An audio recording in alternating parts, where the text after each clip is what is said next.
ከ40 ዓመትህ በኋላ የምታውቀውን ሚስጥር በዚህ ቪዲዮ ነግርሃለሁ። አስተውለህ ከሆነ አብዛኛው ስኬታማ ሰዎች የምትላቸው ከ40 ዓመታቸው በኋላ ነው ሰክሰስፉል የሆኑት። አዎ ለስኬት ብዙ ጊዜ ያስፈልጋል፣ ለዛ ነው ምናምን ልትል ትችላለህ። ነገር ግን ደግሞ የ22 ዓመት ወጣት የ30 ሚሊዮን ብር መኪና ሲነዳ ይታል። ነገር ግን ዋይ ብለህ ጠይቀህ አታውቅም። እሱን በዚህ ቪዲዮ መመልስልህ ይሆናል። ጨዋታው የእድሜ ምናምን ነገር አይደለም ብራዘር፣ ሴክሹዋል ኢነርጂ ይባላል። ተረጋጋ፣ ሌት ሚ ኤክስፕሌን ኢት። ወንድ ልጅ በተፈጥሮው ከ16 ወይንም ከ17 ዓመት ጀምሮ እስከ 40 ዓመቱ ድረስ ሴክሹዋል ኢነርጂው በጣም ሃይ ነው። ከዛ ከ40 ዓመቱ በኋላ ሴክሹዋል ኢነርጂው እየቀነሰ ይመጣል። ማወቅ ያለብህ ነገር ሴክሹዋል ኢነርጂ ማለት ከተቃራኒ ጾታ ጋር ያለን ግንኙነት ብቻ ሳይሆን ሴክሹዋል ኢነርጂ ማለት የክሬቲቪቲ ምንጩ እንደሆነ ማወቅ አለብህ። የትኛውን ፈጠራ ሆነ የቢዝነስ አይዲያ የሚጀምረው ከዚህ እንደሆነ ማወቅ አለብህ። ነገር ግን አብዛኛው ሰው ይሄንን ነገር ሳይረዳ ዝም ብሎ ያባክነዋል። ለዚህም ነው ቅድም ላይ አስተውለህ ከሆነ ስነግር እስከ 40 ዓመታችን ድረስ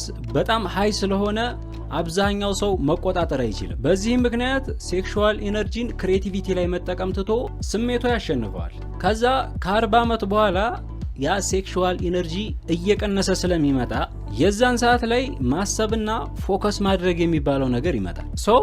በዛን ጊዜ መጠቀም ከቻለ ያንን ኢነርጂ መለወጡ አይቀርም። አሁን ወደ ዋናው ፖይንት ስመጣ ያ ነገር እንዴት ነው የሚባክነውና እንዴት ነው በወጣትነታችን ያንን ነገር መጠቀም የምንችለው የሚለውን ልንገር። አንደኛ የሚባክንበት መንገድ ከብዙ ሴቶች ጋር ያለን ግንኙነት ነው። ግንኙነት ስልህ የግብረ ስጋ ግንኙነትንም ጨምሮ ላንተ ካልተፈቀዱ ከብዙ ሴቶች ጋር ማውራትንም ያጠቃልላል። ሁለተኛውና ዋነኛው ነገር ደግሞ የዘር ፈሳሽን ተፈጥሯዊ ባልሆነ መንገድ ማባከን ነው።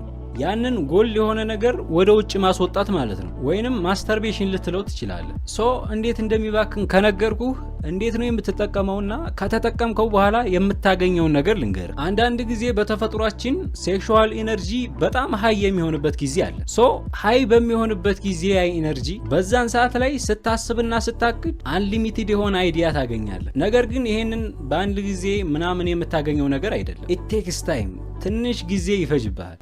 ሴክሹዋል ኢነርጂህን ተጠቀምከው ወይንም ተቆጣጠርከው ማለት የክሬቲቪቲ ምንጭ ሁሉ አንተ ጋር አለ ማለት ነው ባጭሩ። እዚህ ጋር አንድ ጥያቄ ትጠይቃለህ። እንዴት ነው ይሄንን ነገር መቆጣጠር የሚቻል? የመጀመሪያውና ዋነኛው ነገር ያንተ ፍላጎት ነው። እዚህ ጋር አንተ ወደፊት የምታስበው ነገር ከስሜትህ በላይ ነው አይደለም የሚለውን ራስህን ትጠይቃለህ። ሁለተኛና በጣም ኢምፖርታንት የሆነው ነገር ነብዩ መሐመድ ሰለላሁ ዐለይሂ ወሰለም የተናገሩትን ሐዲስ መተግበር ነው። ነብዩ መሐመድ ሰለላሁ ዐለይሂ ወሰለም የቻለ ያግባ ያልቻለ ደግሞ ይጹም ብለዋል። ናፖሊዮን ሂል ደግሞ ማግባት በራሱ ስኬት ላይ የሆነ አድ የሚያደርገው ነገር እንዳለ ተናግሯል።